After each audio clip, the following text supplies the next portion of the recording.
रामपुर गांव के बाहर एक छोटा सा घर था जहां दो अनाथ बहनें रहा करती थीं। कुछ दिन पहले एक सड़क दुर्घटना ने चंदा और उसकी छोटी बहन गौरी के माता-पिता को उनसे हमेशा के लिए छीन लिया था। छोटी, तू इस पुरानी तस्वीर को सीने से लगाकर रोना बंद कर दे। माँ ने कहा था कि बहादुर बच्चे कभी आंसू नहीं बहाते। अब हमारे पास इस घर में रुकने का कोई रास्ता नहीं बचा है, क्योंकि साहूकार ने पिताजी के कर्ज के बदले इस घर पर ताला डाल दिया है। हमें अब चाचा जी के पास जाना ही होगा, क्योंकि इस दुनिया में वही हमारा आखिरी सहारा बचे हैं। दीदी, क्या चाचा हमें प्यार करेंगे जैसे पापा करते थे? मुझे उस बड़े घर में जाने से डर लग रहा है, क्योंकि जब पिछली बार हम वहाँ गए थे तो चाची ने मुझे रसोई में घुसने पर बहुत डांटा था।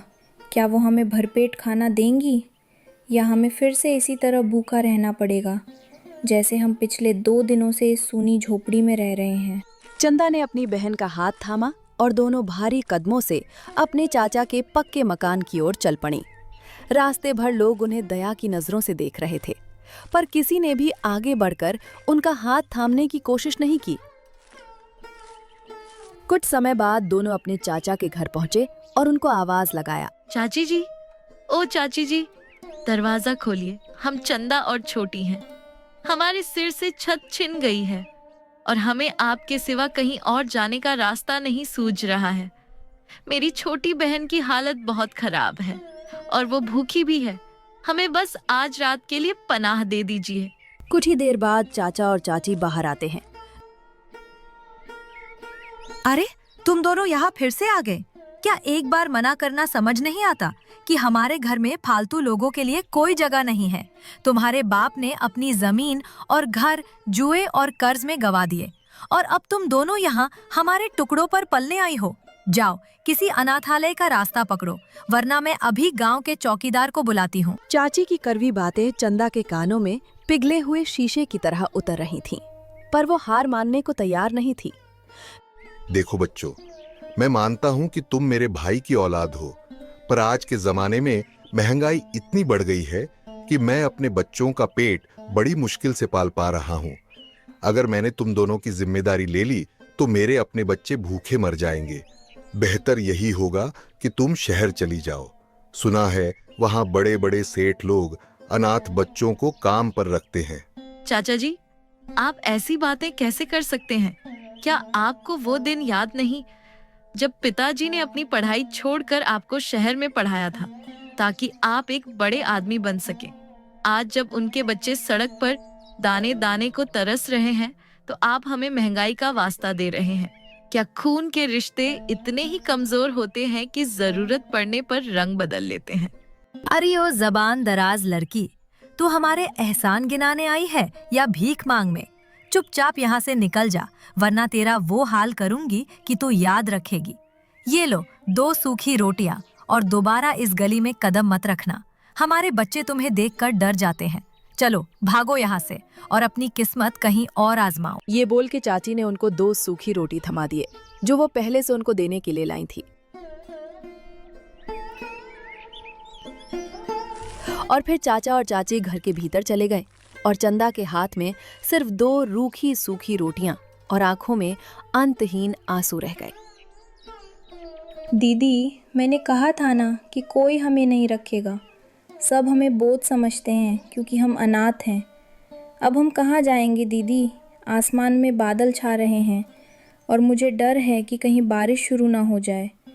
मुझे बहुत ठंड लग रही है और मेरे हाथ पैर नीले पड़ रहे हैं। क्या हम आज रात मर जाएंगे? ऐसी बात मत कर मेरी गुड़िया। जब तक तेरी ये बड़ी बहन जिंदा है, मैं तुझे खरोंच भी नहीं आने दूंगी। अगर अपनों ने दरवाजे बंद कर लिए हैं तो क्या हुआ? भगवान का दरवाजा हमेशा खुला रहता है। चल, हम उस पुराने शिव मंदिर की ओर चलते हैं। वहां कम से कम हमें कोई भगाएगा तो नहीं। तू ये रोटी खा ले और हिम्मत मत हारना।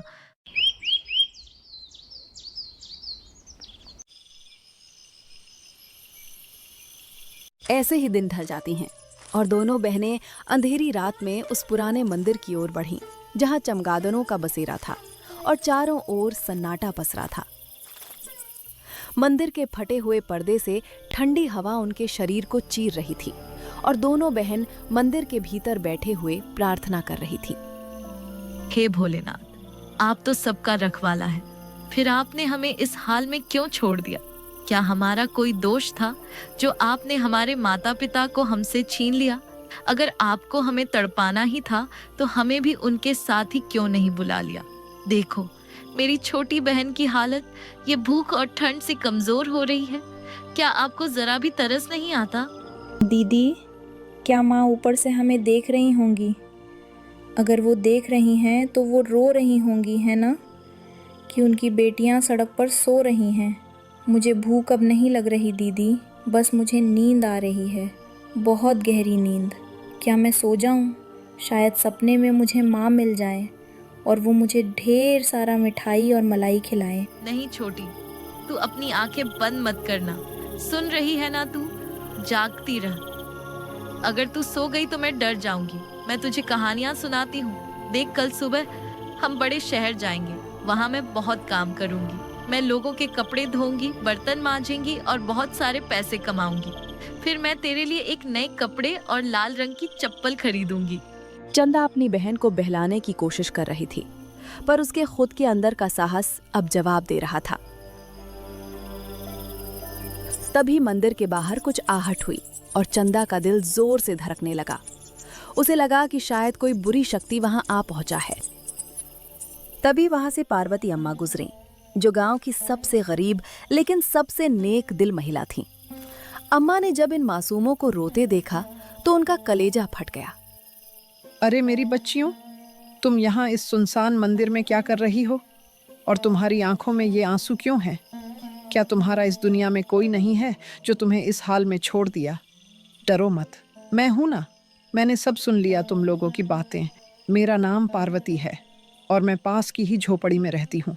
चलो मेरे साथ, आज से तुम अकेली नहीं हो। अम्मा, हमारे सगे चाचा ने हमें घर से निकाल दिया।